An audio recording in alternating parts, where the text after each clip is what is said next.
எல்லாருக்கும் ஒரு நல்ல மாலை வணக்கம். படம் பார்த்துருப்பீங்க, உங்கள் எல்லாருக்கும் பிடிச்சிருக்குன்னு நம்புகிறேன். ஏன்னா இந்த படம் வந்து நாங்கள் பார்த்தபோது அதே ஃபீலிங் தான், எங்களுக்கு ரொம்ப பிடிச்சிருந்தது. அவர் எஸ்கே ப்ரோ சொன்ன மாதிரி எஸ்கே ப்ரொடக்ஷன்ஸில் வந்து ஒரு நம்ம இது பண்ணுறோம் அப்படின்னும் போது ஒரு நல்ல பிளாட்ஃபார்மாக நிறைய டேலண்ட்ஸை ஷோகேஸ் பண்ணுன்றது எப்போவுமே எங்களோட ஐடியாவாக இருந்தது. இந்த படம் பார்த்த உடனே இந்த படம் பண்ணனா வேறு எந்த படம் பண்ண போகிறோம் அப்படின்ற மாதிரி நாங்கள் பேசிகிட்டு இருந்தோம். அண்ட் இந்த படம் வந்து இப்போ நம்ம இன்டர்நெட்டோ மொபைல்ஸோ இல்லாத ஒரு காலகட்டத்தில் எப்படி இருந்தாங்க, எவ்வளோ நிதானமாக இருந்தது வாழ்க்கைன்றதை வந்து ரொம்ப அழகாக பண்ணியிருந்தாங்க. இப்போ எல்லாருமே வந்து ரொம்ப வேகமாக ரொம்ப ஃபாஸ்ட் பேஸ்ட் லைஃப் வாழ்ந்துகிட்டு இருக்கோம். ஸோ இது வந்து நம்மளுக்கு பார்க்கும் போதே இப்படி இருந்திருக்கோம்ல, எவ்வளோ நல்லா இருந்திருக்கு அப்படின்ற ஒரு ஃபீலிங் வந்தது. ஸோ இது இன்னும் வைடர் ஆடியன்ஸ்க்கு காமிச்சு எல்லாருக்கும் அது பிடிக்குன்ற நம்பிக்கையில் தான் இந்த படத்தை ப்ரெசென்ட் பண்ணலாம் அப்படின்ற ஒரு இது. அண்ட் இந்த படம் பீரியட்ல பண்ணதுனால அவர் கமலஹாசன் சார் வந்து பேசும்போது சொல்லுவார், அது என்னெல்லாம் அவங்க எப்படி கஷ்டப்பட்டு பண்ணாங்க அப்படின்னு. ஸோ இதில் ஒர்க் பண்ண எல்லாருக்குமே வந்து ஒரு பெரிய thanks. Being the DOP department, art direction, costume and அந்த 5 லிட்டில் சூப்பர் ஸ்டார்ஸ், அவங்க பெர்ஃபார்மன்ஸ்லாம் எனக்கு ரொம்ப பிடிச்சிருந்துச்சு. அந்த கிணத்துக்குள்ள பேசுகிற சீன் எனக்கு ரொம்ப பிடிக்கும். ஏன்னா கரெக்டாக அப்போ அழகாக வந்து ஒரு இன்னொருத்தவங்க சைக்கிள் ஓட்டிகிட்டு போவாங்க, அது எனக்கு ரொம்ப பிடிச்ச சீன் வேறு. அவங்களோட பெர்ஃபார்மன்ஸ் எல்லாமே எங்களுக்கு ரொம்ப பிடிச்சிருந்தது. அண்ட் அகேன் த என்டையர் மெக்லைட்ஸ் டீம், அவங்களுக்கும் ரொம்ப thanks for being part of this film. And இவர் காளி வெங்கட் சார், நாங்கள் வந்து டான் ஷூட்டிங் ஸ்பாட்லலாம் நல்லா ஜாலியாக சிரிச்சு பேசிக்கிட்டு விளையாடிட்டு இருப்போம். ஸோ அவர் வந்து நீங்கள் பார்த்துருப்பீங்க, எங்களுக்கு ரொம்ப அகேன் ஒரு பயங்கரம். நாங்கள் சொல்கிறதுக்கு இல்லை, பட் அவர் அருமையான படங்களும் பண்ணிட்டு வராரு. அண்ட் இந்த படத்தோட பெரிய ஸ்ட்ரென்த்தாக வந்து நிச்சயமாக வந்து ஆப்வியஸாக Kamal Haasan sir and Savitha ma'am, அவங்க 2 பேரும் சேர்ந்து உண்மையிலே இது பின்னாடி நிறைய கஷ்டப்பட்டுருக்காங்க. அண்ட் அது நீங்கள் படம் எனக்கு என்ன ரொம்ப சந்தோஷமா இருந்துச்சுன்னா, இந்த படத்தை நான் என் பையனோட பார்த்தேன். அவன் அடுத்த நாள் வந்துட்டு எங்கள் பையன் அம்மாவோட பார்த்தேன். எங்கள் அம்மா வந்து படம் பார்த்துட்டு நைட்டு 2லேருந்து 3 மணி வரைக்கும் அவங்களோட சைல்டுஹுட் பேச ஆரம்பிச்சிட்டாங்க. எனக்கு தூக்கமாக வருது, பட் அவங்க பேசிக்கிட்டே இருக்காங்க. நான் அடுத்த நாள் அவருக்கு சொன்னேன், இந்த மாதிரி படம் பார்க்குறவங்க எல்லாருமே நினச்சி பேசிக்கிட்டே இருந்தாங்கன்னா உண்மையிலேயே நீங்கள் செம்மையாக பண்ணியிருக்கீங்க, அதாங்க ரிசல்ட் அப்படின்னு நாங்கள் பேசிகிட்டு இருந்தோம். அண்ட் என் பையனும் வந்து அவரோட பேலன்சிங் வீலெல்லாம் எடுத்துட்டு 2 வாட்டி கீழே விழுந்து அப்புறம் திருப்பி மாட்டிட்டான். ஸோ இந்த மாதிரி வந்து அந்த ரிசல்ட் வந்து நமக்கு பார்க்கும்போது ரொம்ப சந்தோஷமாக இருந்தது. ஐ ஹோப் நீங்கள் அண்ட் ஒன் லாஸ்ட் எங்கள் ஜிப்ரான் சார், இந்த ஃபிலிம் இந்த ஒரு ஹம்பிள் எஃபர்ட்டை அவர் பார்த்து பிடிச்சி அதை ஓன் பண்ணி அவர் பண்ணியிருக்க ஒர்க் வந்து ரொம்ப சூப்பர். ஆக்சுவலாக எஸ்கே ப்ரோ வந்து நாங்கள் பேசும்போது ஆக்சுவலாக அந்த வீடியோவில் சொல்லிட்டார், அதை நான் சொல்லலான்னு வந்து அவர் சொல்லிட்டாரு. அந்த ரிவர் கிராஸ் பண்ணும்போது இருக்க மியூசிக் வந்து நாங்கள் ரொம்ப சூப்பராக இருந்தது. So thank you for giving your amazing work for this film.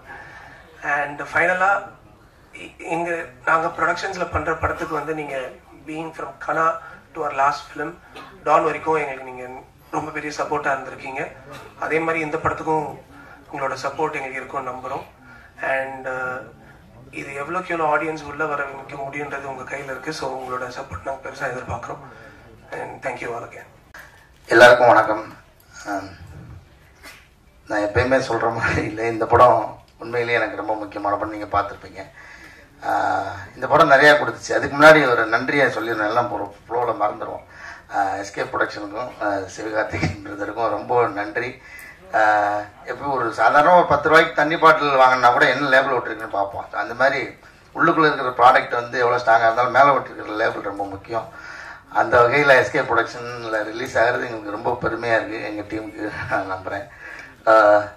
இந்த படம் எனக்கு என்னோட வாழ்க்கையிலே ரொம்ப நெருக்கமான நிறைய விஷயங்களை வந்து தச்சு விட்டுருச்சு. நான் தான் ஃபர்ஸ்ட் டைம் அவர் கமலஹாசன் சார், அவருக்கும் நன்றி சொல்லிடுறேன், அப்புறம் நன்றி சொல்ல வந்துருப்பார். இந்த படத்தில் வாய்ப்பு கொடுத்ததுக்கு நன்றி ஐயா. ஒரு நாள் ஒரு காஃபி ஷாப்பில் அந்த கோவிடுக்கு அப்புறமா மீட் பண்ணலாம், ஒரு கதை ஒன்று இருக்குது நான் சொல்கிறேன் அப்படின்னு சொல்லி சொன்னார். அதுக்கு முன்னாடி அவர் எங்கள் ஷெட்டில் ஆடும்போது பார்ப்போம், அவ்வளோதான். அப்போ அந்த கதை சொன்னோன்னே எனக்கு இது பயங்கரமாக உள்ளுக்குள்ளே ஏதோ ஒன்று நம்மளை வச்சு தச்சுக்கிட்டே இருக்குது, என்னை உள்ளே சேர்த்து வச்சுக்கிட்டே இருக்குது. அதில் ஒரு இன்சிடென்ட் இருக்குது, நான் அது பின்னாடி வரும்போது சொல்கிறேன். அப்புறம் இதுலேருந்து குரங்கு படல் வந்து கோவா ஃபெஸ்டிவலில் வந்து ஸ்க்ரீனில் செலக்ட் ஆகி அங்கே வந்து ஸ்க்ரீன் பண்ணப்போ ஒரு பயங்கரமான அப்ரிசியேஷன் கிடைச்சி. அப்புறம் ஒரு ப்ரெஸ் மீட்டு, அது மறக்க முடியாது. நம்ம ஊரில் தான் வந்து இப்படி பேசியிருக்கோன்னா, நான் அங்கே நமக்கு வந்து வட இந்தியா அவங்களுக்கு வந்து தென்னிந்தியா அப்படிதான் இருக்குது. தனித்தனியாக இப்போ நம்ம வடக்குனாவே ஹிந்தின்னு தான் நினச்சிட்டு இருக்கோம். அப்போ நாங்கள் ஒரு 5 பேர் அந்த ப்ரெஸ் கிளப்ல எல்லாரும் உட்காந்துருக்கும் போது ஒன்று ஹிந்தியில் பேசுங்க இல்லை இங்கிலீஷில் பேசுங்கன்னு சொல்லி அந்த விரிவுரையாளர் எப்படி சொல்கிறதுன்னு தெரியல, அவங்க வந்து சொல்கிறாங்க, ஹோஸ்ட் பண்ணுறாங்க. அப்போ ஒருத்தர் சொல்கிறாரு, 2லேயுமே பேச மாட்டேன், நான் மராத்தியில் தான் பேசுவேன்ட்டாரு. இப்படி சொல்லுவீங்களா அப்படின்ட்டு அவர் உண்மையில கடைசியில் அவரோட படத்தை பற்றி மராத்தியில் தான் பேசினாரு. அதுக்கப்புறம் நான் தப்பிச்சுக்கிட்டேன், ஓகே நமக்கு 2மே வராது, அப்போ நான் தமிழில் தான் பேசுவேன். நான் சொன்னேன், எல்லாரும் அவங்கள கைத்துட்டாங்க. இப்போ எல்லா இடத்துலையும் இருக்குன்னு நினைக்கிறேன், நம்ம தான் வடக்கு இருக்குன்னு நினச்சிட்டு இருக்கோம். ஆனால் உள்ளுக்குள்ள அந்த ஒரு தனியாக அவங்களுக்கு இருக்கிற மொழி மேலே அவங்களுக்கு ஒரு அந்த பிடிப்பு இருக்க தான் செய்யுது. ஸோ அதை நான் அங்கே பார்த்தேன். அப்புறம் ரெட் கார்பெட்டில் நடந்து போகும்போது இது முடிஞ்சோடனே திருப்பி அடுத்த டீம் வந்து கிடா வந்தது. நான் அப்படி போனேன், இல்லை உங்களுக்கு முடிஞ்சிச்சு போங்க நீங்கள், அவ்வளோதான் முடிஞ்சிச்சு. அந்த அவங்க அந்த ஹோஸ்ட் சொன்னாங்க, இல்லை நான் இந்த படத்துலையும் நடிச்சிருக்கேன் அப்படி. அங்கே ஒரு கன்ஃபியூஷன் ஆயிடுச்சு. ஆக்சுவலாக அந்த ஜூரிஸ்லாம் கூப்பிட்டு பாராட்டினாங்க, அதாவது நல்ல படங்களாக தேர்ந்தெடுத்துக்கீங்க அப்படின்னு. ஆனால் உண்மையிலே சொல்ல போனால் நானாக இதை தேடி இது இப்படி எனக்கு இப்படி பிடிக்கணும், அந்த இடத்துல இப்படி ஒரு பண்ணி அப்படி காட்டிடணும் அப்படிலாம் நான் பண்ணல. யதார்த்தமாக அவங்க என்னை கூப்பிட்டு எனக்கு ஒரு வாய்ப்பு கொடுத்தாங்க. நான் இந்த இடத்துல வெங்கட்டு தான் நன்றி சொல்லிக்கிறேன், கிடா டைரக்டருக்கும். அது மறக்க முடியாத மொமெண்ட்ஸ். அப்புறம் இதுக்குள்ளே இந்த படத்துக்குள்ளே நிறைய இடம் வந்து என்னையும் எங்கள் அப்பாவையும் வந்து கோர்த்துச்சு. எங்கள் அப்பா வந்து ஒரு கொத்தனாரு. அவர் வந்து ஒரு அவரோட சம்பளத்தில் கொஞ்சம் கொஞ்சமாக மிச்சம் வச்சு ஒரு பழைய சைக்கிள் வாங்கி தான் ரெடி பண்ணார். இந்த படத்தில் இருக்கிற மாதிரியே ஒரு சைக்கிள் கடையில் ரொம்ப நாளாக ரிப்பேர் பார்க்காம கிடந்து போன ஒரு சைக்கிளை 150 ரூபா நினைக்கிறேன். அது அந்த காசுக்கு வாங்கி தான் அதை ரெடி பண்ணி அப்போ ஒரு 50 ரூபா என்னமா செலவாச்சு. அதை ரெடி பண்ணி அதில் தான் நாங்கள் சைக்கிள் கற்றுக்கிட்டோம். அதுக்கு முன்னாடி வாடகை சைக்கிள், அதுக்கப்புறம் தான் வாடகை சைக்கிள் எடுத்தோம். வாடகை சைக்கிள் ஓட்ட தெரியலன்னா கொடுக்க மாட்டாங்க, எனக்கு கீழே போட்டு உடச்சிரோன்ட்டு. இந்த சைக்கிளில் பழகிட்டு அதுக்கப்புறம் வாடகை சைக்கிள் எடுத்துலாம் ஓட்டினோம். அது இல்லாமல் நிறைய அனுபவம் வந்து எங்களுக்குள்ள இந்த கதைக்குள்ளே என்னை வந்து கோர்த்து தச்சிச்சு. அதில் இன்னும் மறக்க முடியாத ஒன்று வந்து நான் வந்து நீங்கள் பார்த்துருப்பீங்க, அந்த சீன் சொல்லலாமான்னு தெரியல, ஓகே சொல்கிறேன். அந்த பையனை அக்கா வீட்டிலேருந்து கூப்பிட்டு வரும்போது, அந்த பொண்ணு வீட்டிலேருந்து அந்த பையனை வந்து கூப்பிட்டு வரும்போது ஒரு குச்சியை அப்படி உடைச்சிட்டு அடித்து தரத்துற மாதிரி ஒன்று இருக்கும். இது வந்து எனக்கு நடந்தது. அப்போ ஸ்கூலுக்கு போகிறதுக்கு காசு கொடுக்கத்தான், டெய்லி ஸ்கூலுக்கு போகிறதுக்கு 10 காசு கொடுப்பாங்க எங்கள் வீட்டில். அதுக்கு ஏதாவது வாங்கிக்கிறதுக்கு அந்த மாதிரி நானும் எங்கள் அண்ணனா, ஏன்னா எனக்கு அப்போ நான் 1வது 2வது படிக்கிறேன். அப்போ எனக்கு வந்து தனியாக ஸ்கூலுக்கு போக முடியாது. ஏன்னா எங்கள் ஊர்லேருந்து குளங்கோட்டைன்னு ஒரு இன்னொரு ஊருக்கு போனோம் ஸ்கூலுக்கு. எங்கள் ஊரில் ஸ்கூல் கிடையாது. அப்போ நடந்து போனோம், ஒரு கம்மா எல்லாம் கிராஸ் பண்ணி கம்மாக்கரை வரமெல்லாம் போனேன். தனியாக போகிறதுக்கு பயமாக இருக்குன்ட்டு இப்போ எங்கள் அண்ணனோட துணையோடு தான் வந்து அந்த ஸ்கூலுக்கு போய் ஆகணும். இது வந்து வேறு வழியே இல்லை. இப்போ என்னென்னா அன்னைக்கு வந்து எங்கள் அப்பா வந்து காசு கொடுக்கல, இல்லை சில்லறை இல்லை, இப்போ இன்னைக்கு ஒரு நாளைக்கு போங்க நாளைக்கு பார்த்துக்கலான்ட்டாரு. இப்போது இவர் வந்து நீ போய் அந்த 2 10 காசையும் வாங்கிட்டு வந்தால் உன்னை கூட்டிகிட்டு போவேன், விட்டுட்டு போயிடுவான்ட்டாரு. சரி ஒரு வழியில் திருப்பி போய் எங்கள் அப்பாட்ட இந்த மாதிரி சொல்லிட்டாண்ணே, நீ அந்த 10 காசு 2 பேரும் கொடுத்தா தான் நாங்கள் போவோம் அப்படின்னு அவர் சொன்ன மாதிரி நான் சொன்னோன்னே அங்கேருந்து அந்த துண்டு, அந்த போட்டிருக்கிற துண்டு, அவர் எப்பயுமே துண்டு போட்டுப்பார் எங்கள் அப்பா. ஸோ அந்த துண்டை எடுத்துக்கிட்டு விரட்டினாரு. அப்படியே விரட்டும் போதே ஒரு கிட்டத்தட்ட ஒரு 3 கிலோமீட்டர் இருப்பாங்க. அங்கே பிடிச்ச ஓட்டம் ஸ்கூல் கேட்டு வரைக்கும் திரும்பி பார்க்காம ஓடினான். அப்போ ஒரு வந்து அந்த ஓட்டத்துக்கு காரணம் வந்து பின்னாடி வந்து துத்தி செடின்னு ஒரு செடி இருக்கும். அந்த செடியை உடைச்சி அந்த குச்சி எடுத்துகிட்டு விரட்டினாரு பாருங்க. அதில் அடித்தா பயங்கரமாக வலிக்கும். ஆனால் அவர் அடிக்கல, எடுத்து உடைச்ச உடனே பிடிச்ச ஓட்டம் தான். 3 கிலோமீட்டர் தாண்டி ஸ்கூல் கேட்டில் போய் தான் நின்னான். அந்த மாதிரி நிறைய விஷயங்கள் வந்து இந்த படம் வந்து என்ன தச்சு வச்சிருச்சு உள்ள. அப்படிதான் எங்கள் அப்பா வீட்டில் இருந்த ஒரு சின்ன சின்ன குணாதிசயங்கள் தான் இதுலையும் தெரிஞ்சுருக்காங்க. அப்புறமா பார்த்தா எங்கள் அப்பா எனக்கு ஒரு டீனேஜ்லாம் வந்ததுக்கப்புறம் எங்கள் அப்பா ரொம்ப ஃப்ரெண்ட் ஆகிட்டாரு. ஃப்ரெண்டுனா பயங்கர ஜாலியான ஃப்ரெண்ட் ஆகிட்டாரு. அப்படியும் ஒரு மாறிடுவார்னு நினைக்கிறேன். கடைசியில் அப்படி தான் மாறி இருப்பாரு. சைக்கிள் கற்றுக் கொடுக்குறாங்க. எனக்கு ரொம்ப முக்கியமான படம். ஒரு கோரிக்கையாகவே நான் வைக்கிறேன், இந்த படத்தை நீங்கள் எல்லாருக்கும் கொண்டு போய் சேருங்க அப்படின்னு. சேர்த்துருவீங்க, அது உங்கள் கடமையாக எடுத்துக்குவீங்கன்னு நம்புகிறேன். ரொம்ப நன்றி, தேங்க்யூ ஸோ மச் எல்லாருக்கும். தேங்க்ஸ் சொல்லணும். ஏன்னா அவர் இல்லைன்னா இந்த ப்ராஜெக்டில் நான் இல்லை. ஏன்னா அவர் திடீர்னு கால் பண்ணிவிட்டு ஃப்ரெண்டு ஒருத்தர் ஒரு படம் பண்ணியிருக்காரு, நீங்கள் பாருங்க அப்படின்னாரு. இல்லைங்க நான் கொஞ்சம் பிஸியாக இருக்கேன், என்ன படம் மியூசிக் இல்லை அதான் கிடையாது, நீங்கள் சும்மா பாருங்க அப்படின்னு தான் சொன்னார், வேறு எதுவுமே சொல்லலை. சரி ஓகே, நான் படம் பார்த்த உடனே பயங்கரமாக ரொம்ப கனெக்ட் ஆகிடுச்சு. அதான் இந்த நிறைய பேர் சொன்ன மாதிரி நம்ம ஒரு மீசை முளைக்கிறதுக்கு முன்னாடி நம்ம பெரிய பையன் ஆகிட்டோம் அப்படின்னு சொல்கிற ஒரு விஷயம் வந்து சைக்கிள் ஓட்டுறது. ஸோ அது அந்த கனெக்டிவிட்டினால தான் டக்குன்னு நான் பேச ஆரம்பிச்சு. அப்புறம் பிரம்மா கிட்ட ரொம்ப நேரம் நான் பேசிகிட்டே இருக்கேன், இல்லைங்க படத்தில் இது நல்லா இருக்கு அது நல்லா இருக்கு அப்படின்னு. அப்புறம் அவர் சைலண்டாகவே இருந்தார். அப்புறம் அவர்கிட்ட கேட்டு நீங்கள் படம் பார்த்துட்டீங்களா அப்படின்னு. அவர் இல்லை படம் பார்க்கலன்னாரு. ஸோ பட் இப்போ பார்த்துட்டாரு. பட் ஆனால் இட்ஸ் ஒரு ரொம்ப ஒரு ஹாப்பியான ஒரு ஆக்சிடென்ட் ஆர் எப்படி வேணால் சொல்லலாம். பட் உள்ள பண்ண ஏன்னா சில ப்ராஜெக்ட்ஸ் தான் நம்ம பண்ணும்பொழுது சில நேரம் ஒரு சீன் பண்ணுறோம் அப்படின்னா கரெக்டாக அந்த சீன்லேருந்து நெக்ஸ்ட் டே அந்த சீனில் உட்காடுறோங்கும் போது அந்த சீன்லேருந்து நம்ம ஆரம்பிப்போம். பட் குரங்குப்பேட்டையில் நான் நிறைய தடவை மாட்டிக்கிட்டது என்னென்னா, ஒவ்வொரு தடவையும் பண்ணும்போது முன்னாடி பண்ண சீனோட மியூசிக் எப்படி இருக்குது அப்படின்னு சொல்லிட்டு ஃப்ளோவில் பார்த்துக்கிட்டே வரும்போது, ஸோ அந்த ஜேர்னி வந்து எனக்கு ஒவ்வொரு தடவை ரிவைண்ட் பண்ணும்பொழுதும் ஸ்டாப் பண்ணவே முடியல. ஸோ இட்ஸ் லைக் அது ஒரு அவட்டு கமலக்கண்ணன் கிட்ட சொல்லிகிட்டே இருந்தேன், இல்லைங்க நான் ரொம்ப என்ஜாய் பண்ணி பண்ணிகிட்டு இருக்கேன். ஏன்னா வாகேஷோட ஒர்க் அப்புறம் இந்த ஒரு ஸ்பேஸ் ஒரு ஒரு வில்லேஜ் பேஸ் சப்ஜெக்ட்ல சில இன்ஸ்ட்ருமெண்டேஷன் இந்த கைண்ட் ஆஃப் ஒரு ராகம் மியூசிக் இதெல்லாம் பண்ணுறதுக்கான ஒரு ஆப்பர்ச்சுனிட்டி கரெக்டாக அமையல. இதில் எனக்கு ரொம்ப அழகாக அமைஞ்சுது. அண்ட் அந்த இதுக்கு ஃபஸ்ட்டு நான் இவங்கெல்லாம் இந்த எல்லாத்தோட பர்ஃபார்மன்ஸ், காளி வெங்கட் சார் அப்புறம் எல்லாரோட பர்ஃபார்மன்ஸ் தான் என்னை ப்ராஜெக்ட்குள்ளே இழுத்துச்சு. And I am really glad actually. And cinematography ரொம்ப எனக்கு இப்போ ஒருத்தர் சொன்னார், இல்லைங்க ரொம்ப இன்டர்நேஷ்னல் ஸ்டாண்டர்டில் இருக்குது அப்படின்னு. ஸோ அதுக்கான என்ன சொல்கிறது, உங்களோட சப்போர்ட் வேணும். அண்ட் இப்போ ரீசெண்ட்லி போஸ்டர் வரும்போது எங்கள் அம்மா பார்த்துட்டு என்ன படம் வந்து படம் வருது அப்படின்னோடனே ஃபஸ்ட்டு குரங்குப்பேட்டலாம் சிவகார்த்திகேயன் அப்படின்னாங்க. ஸோ அந்த ஒரு ஐடி வந்து ஒரு பெரிய ஒரு போனஸ் ஒரு பூஸ்ட் மாதிரி எங்களுக்கு. So I would like to thank Sivakarthikeyan bro also. And இன்னொன்று என்ன ஒரு படம் வந்து பட்ஜெட் அது டீம் எல்லாத்தையுமே தாண்டி படம் நல்லா இருந்துச்சு அப்படின்னா பத்திரிகையாளர்கள் உங்கள் எல்லாருக்குமே பிடிச்சதுன்னா அதை வந்து பீப்புள் கிட்ட கொண்டு போய் கரெக்டாக சேர்த்து நிறைய படம்க்கு நடந்திருக்கு. அந்த மேஜிக் அந்த ஒரு நம்பிக்கை தான் எங்களோட ஒரு சின்ன ஒரு த்ரெட்டு. ஸோ உங்களோட சப்போர்ட் எங்களுக்கு வேணும். தேங்க்யூ. எந்த இதை பார்த்து வாங்கினார் அவர் முழு படம் பார்த்துட்டு அவருக்கு ரொம்ப பிடிச்சது. மொமெண்ட்னு எப்படி சொல்றது, எல்லாத்துக்கும் பிடிச்ச மாதிரி பிடிச்சது. நிறைய விஷயங்கள் வந்து இதுல இன்னைக்கு எல்லார்கிட்டையும் பேசினதுதான் வந்து எங்கிட்டையும் பேசினாரு. அவருக்கு ரொம்ப பிடிச்சிருந்தது. ஒவ்வொருத்தரோட நடிப்பும் இமோஷன்ஸும் மியூசிக்கும் அது வந்து ரொம்ப அவருக்கு கனெக்டடா இருந்தது. அதுதான் காரணம். எஸ்கே ப்ரொடக்ஷன் உள்ள வந்த பிறகு உங்க பணநிலை மனநிலை எப்படி மாறினதா, எப்படி இருந்தது? பணநிலை மனநிலையா? ஏன்னா ஒரு சாதாரண டைரக்டர் இவ்வளவு டெக்னிக்கலெல்லாம் கேட்டீங்கன்னா புரியல எனக்கு. மனநிலையா சந்தோஷமா இருக்குதுங்க. ஒரு படத்தை எடுக்கிறோம், அந்த படம் வந்து பரவாயில்ல போய் எல்லாத்துக்கும் பாத்துருவாங்க. ஏன்னா பெரிய சிக்கல் என்னன்னா, இப்ப மதுபான கடையில என்னோட அனுபவம், படம் நல்லா இருக்குது ஆனா எங்க போய் பாக்குறதுன்னு தெரியலன்னு கேட்டு இருந்தாங்க. இந்த படத்தை பாத்துருவாங்க, அப்புறம் நல்லா இருக்கு நல்லா இல்லைங்கிறது அவங்க சொல்லலாம். பார்க்காமயே யாரு பாராட்டினாலும் அது வருத்தமா தான் இருக்குது, திட்டினாலும் வருத்தமா தான் இருக்கு. அதனால இந்த தடவை எல்லாரும் பாத்துருவாங்க. அதனால அந்த வகையில மகிழ்ச்சியா தான் இருக்கிறேன். எல்லாரும் பார்த்துட்டா பணநிலை நல்லா இருங்கயா. டைரக்டர் சார், அதே மாதிரி இப்போ உள்ள பசங்களாம் இங்க யாரோ பேசுறப்ப சொன்னாங்க, இந்த சைட்ல 2 வீல் வச்ச சைக்கிள்ல போற பசங்களா இருக்காங்க.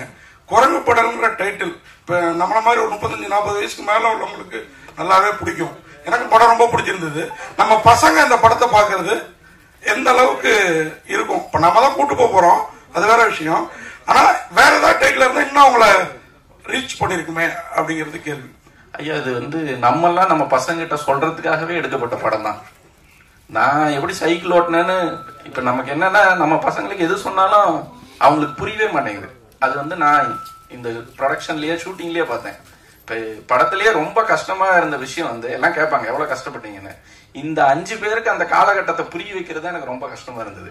அதுக்கு நான் ஒரு டூல் கிரியேட் பண்ணி கொடுத்துருக்கேன். இப்ப நீங்க வந்து நாங்கெல்லாம் எப்படி வாழ்ந்தோம் தெரியுமா, நாங்க எப்படி கஷ்டப்பட்டோம் தெரியுமான்னு சும்மா வாயில சொல்லாம இந்த படத்தை காமிச்சிங்கன்னு வச்சுங்க, ஓஹோ நல்ல வேலை அந்த வருஷம் அப்போல்லாம் நம்ம இல்ல அப்படின்னு நம்ம நினைச்சுப்பாங்க. நம்மள வந்து சந்தோஷமா பார்ப்பாங்க, பரவாயில்ல இதெல்லாம் தாண்டி வந்து நம்மளை இவ்வளவு நல்லா வச்சிருக்கிறாங்கன்றது. கண்டிப்பா. அதே மாதிரி நம்ம ராசியாகப்பன் அவர் வந்து 2-3 படங்கள் டைரக்ட் பண்ணியிருக்காரு.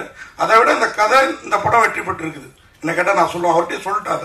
ஆனா அவர் மேடையில பேசுறப்போ என் பையன் இப்ப நியூயார்க்ல இருக்கான், ஆனா நான் இன்னமும் வறுமையில இருக்கேன்.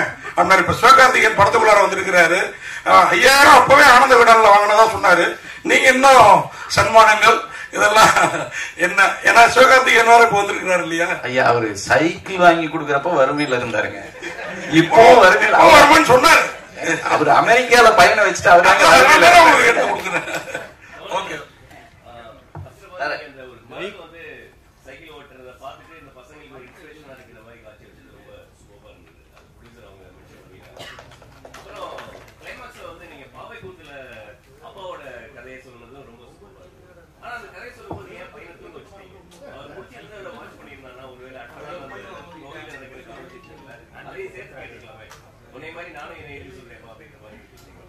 அது ஆக்சுவலா அந்த கதையை வந்து கேட்டிருந்தான்னு வச்சுங்களேன், செகண்ட் ஹாஃப் இருக்கு இல்லைங்களா, அந்த கதை அங்கேயே முடிஞ்சிருக்கும். அதுக்கப்புறம் ஒரு டிராவல் இருக்குல்ல, அந்த இதுக்கு வந்து அவன் தெரியாம இருக்கிறது தான் கரெக்டா இருந்தது. அதனாலதான்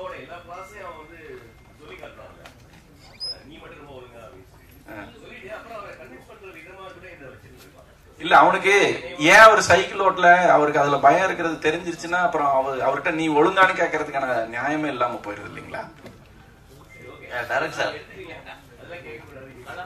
இல்ல நம்ம வந்து நம்ம அப்பாவை பத்தி எல்லாம் எப்ப நம்ம புரிஞ்சுக்கிறோம்னா நம்ம அப்பா ஆகிறப்பதான். சோ வந்து அதனாலதான் கிளைமேக்ஸ்ல வந்து பையன் தூங்கிட்டு இருக்கிறப்ப அவர் சைக்கிள் வாங்கிட்டு இருக்காரு. அவன் கனவுல நினைச்சிட்டு இருக்கிறான் சைக்கிளை, பொம்மை சைக்கிள் வச்சுக்கிட்டு, அவர் நிஜத்துல வாங்கிட்டுறாரு. இதுதான் எல்லா அப்பாவும் பசங்களுக்கு செய்யறாங்க. அதனாலதான் அந்த டிராவல் அப்படி வந்திருக்குது ஸ்கிரிப்ட்ல. அப்படிதான் நான் கன்சியூவ் பண்ணிக்கிட்டேன் படத்தை. டைரக்டர் இங்க படம் வந்து யதார்த்தமா இன்னைக்கு காலகட்டங்களில் எல்லாருமே பசங்க பார்க்கக்கூடிய படமா எடுத்துருக்கீங்க. பட் ஆனா இது மக்கள்கிட்ட எப்படி கொண்டு போய் ரீச் பண்ண போறீங்க? ஏன்னா இதே மே 3 அரண்மனை 4 ரிலீஸ் ஆக போகுது. அதுக்கும் அதிகமான மக்கள் அதுல வந்து நட்சத்திர பட்டாளங்களா உள்ள வரதுனால நீங்க எப்படி இதை கொண்டு போய் மக்கள்கிட்ட சேர்க்க போறீங்க? எப்படி உள்ள வருவாங்க? ஏன்னா இன்னைக்கு படம் பார்க்கறதுக்கு ஒரு விஜய், அஜித் அந்த மாதிரி இருந்தாதான் உள்ள வருவோம் அப்படின்ற இதுதான் சுச்சுவேஷன் தான் போயிட்டு இருக்கு. ஏன்னா ரீ-ரிலீஸ் படங்கள் தான் இன்னைக்கு ஓடிட்டு இருக்கு தெரியும். இதை எப்படி நீங்க ரீச் பண்ணலாம்? ஐயா மஞ்சுமோல் பாய்ஸ்ல யாருங்க நடிச்சாங்க? பிரேமலூர் நமக்கு யாரு தெரியும்? காந்தாரா வந்தப்ப நமக்கு யார தெரியும்? அரண்மனை 4 வெற்றி பெற வாழ்த்துக்கள்ங்க. பெரிய மரங்கள் இருக்கிற இடத்துல சிறு செடிகளும் சின்ன சின்ன பூச்செடிகளும் இருக்குதான் செய்யும். நான் வந்து அந்த மாதிரி பூச்செடி மாதிரி வந்திருக்கோம். கண்டிப்பா நீங்க எல்லாம் இருக்கிற நம்பிக்கையில தான் வந்திருக்கோம். கரெக்டா சொல்லணும்னா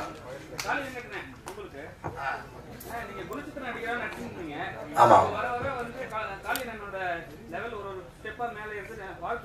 நன்றி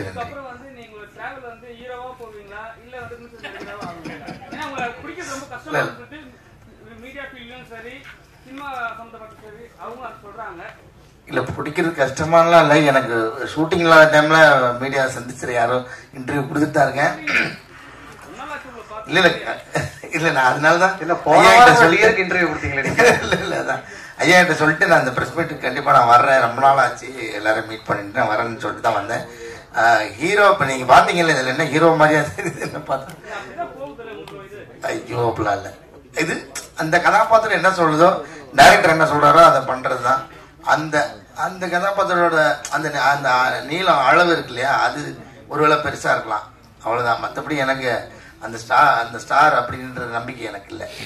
ரொம்ப நன்றி. Last question. பிரம்மா சார், நீங்க தமிழ் சினிமால குழந்தைகளுக்கான படமே வரதில்லை, நம்ம வேற மாதிரி எடுக்கும் அப்படிங்காங்க. நம்ம தமிழ்ல வந்து ரொம்ப கொண்டாடுற படம் வந்து அஞ்சலி. அது உங்க பார்வையில குழந்தைகளுக்கான படமா இல்லையா?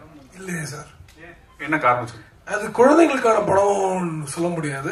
குழந்தைகளை பத்தின படம், குழந்தைகளை பத்தின படம். அடல்ட்ஸாவும் நிறைய பேர் என்ஜாய் பண்ணாங்க. அதுல என்னன்னா நிறைய குழந்தைகள் இருந்தனால அந்த குழந்தைங்களோட குழந்தைங்களா பார்த்து என்ஜாய் பண்றதுக்கு நிறைய குழந்தைகளா நம்ம இருந்தோம் அப்போ அந்த டைம்ல. அப்ப போய் பார்த்தோம். ஆனா குழந்தைகள் பார்த்து என்ஜாய் பண்றதுக்கான படங்கள் ஏகப்பட்ட படங்கள் இருக்கு. அதாவது தமிழ்ல இல்லாத மற்ற மொழிகள்ல இப்போ அனிமேஷன் மூவிஸா மட்டும் இல்லாம ரியல் கேரக்டர்ஸை வச்சு நடிக்கக்கூடிய படங்களா ரொம்ப நிறைய நல்ல நல்ல படங்கள் இருக்கு. லிட்டில் மிஸ் சன்ஷைன் ஒரு ஃபிலிம் இருக்கு. அதாவது நீ எதுவா இருந்தாலும் சரி, உன்னுடைய தகுதி என்னவா இருந்தாலும் சரி, பார்ட்டிசிபேஷன் முக்கியன்றத பத்தின ஒரு படம் அது. ஸோ இது மாதிரி நிறைய படங்கள் மற்ற மொழிகள்ல நிறைய வந்துகிட்டு இருக்கு, நம்ம மொழிகளையும் வரணும் அப்படிங்கறத நோக்கம். அதனால இந்த வித்தியாசத்தை நம்ம புரிஞ்சுக்க வேண்டிய தேவை இருக்கு. குழந்தைகளுக்கான படம்னு ஒண்ணு இருக்கு, குழந்தைகளை பற்றிய படங்கள்னு ஒண்ணு இருக்கு. அதனால நம்ம குழந்தைகளுக்கான படங்கள் நம்ம நிறைய கொடுக்குது. சொல்ல போகலாம், அது ஒரு தேவையா இருக்கிறது மட்டும் இல்ல, கமர்ஷியலா அதுக்கான ஒரு பெரிய பொட்டன்ஷியலும் இருக்கு. அது நம்ம எல்லாருமே புரிஞ்சுக்கிட்டு இருக்கு. ஏன்னா குழந்தைங்க அவ்வளவு பெரிய மார்க்கெட் இந்த ப்ராடக்ட் இல்லை, எல்லா ப்ராடக்ட்டுக்கும். அப்படி ஒரு கமாடிட்டியா பார்த்தாலுமே கூட அதுக்கு ஒரு பெரிய மார்க்கெட் இருக்கு. அந்த வகையிலேயே நம்ம நிறைய குழந்தைகளுக்கான படங்கள் பண்ணணும் அப்படிங்கிறது என்னோட தாழ்மையான கருத்து. டைரக்டர் சார், அது கொங்கு தமிழன் இந்த படத்துக்கு, ஏன்னா ராசியழப்பன் கதையில கொங்கு தமிழா எனக்கு தெரியல, ஏன் தேர்ந்தெடுத்தீங்க? ரொம்ப நல்லா இருந்தது. ஆனா அந்த எக்ஸ்ட்ராங்கிற மீனிங் புரியாது. இப்போ நாங்க படிச்சா எனக்கு கொஞ்சம் புரியும்னு வச்சுக்கோங்களேன். அந்த மாதிரி வார்த்தைகளுக்கு இன்னும் கொஞ்சம் தெளிவா இருந்திருந்தா இன்னும் நல்லா ரீச் ஆகுமே. ஆனா கொங்கு தமிழ் பிரமாதமா இருக்குது, அந்த நெசவு அதெல்லாம் ரொம்ப நல்லா இருக்குது. ஏன் அந்த இடத்தை தேர்ந்தெடுத்தீங்க? கதைக்கலாம் தான். அது நான் பிறந்து வளர்ந்த ஏரியா, எனக்கு கொஞ்சம் ஈஸியா இருந்தது. அதை நீங்க ஏற்கனவே ரசிச்சு இருந்ததுனால அது ஒர்க் ஆகும்னு சொல்லி தான் எடுத்தாங்க. ஒரு கேரக்டர் வச்சிருந்தீங்கல்ல அந்த சைக்கிள் கடையில, அவருக்கு ஒரு படத்துல வந்து பாக்கியராஜ் எடுத்தப்பட்ட சிவாஜி சாருக்கு அந்த அதுக்கு ரெஃபரன்ஸ்ல இதே போட்டு இது பண்ணீங்களா? இல்ல, பொதுவாவே நான் அது ஒரு ரெஃபரன்ஸ் மட்டும் இல்ல, பாக்கியராஜ் சார் படத்துல வந்ததே ரெஃபரன்ஸ் தான். ரியலிஸ்டிக்கா நம்ம ஊர்கள்ல எல்லாரும் பெரும்பான்மையானவர்கள் மிலிட்டரியில இருந்து வந்தவங்க நிறைய கிராமங்கள்ல வந்து சைக்கிள் கடை வச்சிருந்தாங்க. அதுக்கு காரணம் என்னன்னா, அந்த காலகட்டத்துக்கான தொழில்நுட்பம் இருக்கு இல்லையா, அதுக்கான டெக்னாலஜிய மிலிட்டரியில இருந்தவங்களுக்கு அவங்களுக்கு பிராக்டிஸ் கொடுத்தாங்க. அமெரிக்கன் ஆர்மில இருந்து நம்ம இந்தியன் ஆர்மி வரைக்கும் மிலிட்டரியில இருந்தவங்களுக்கு சைக்கிளை ரிப்பேர் பண்றதுக்கு, சைக்கிளை கனெக்ட் பண்றதுக்கு, லாக் பண்றதுக்கு, அவசரத்துக்கு யூஸ் பண்றதுக்கான ட்ரைனிங்கை வந்து சுதந்திரத்துக்கு முன்னாடி டைம்ல இருந்து கொடுத்தாங்க.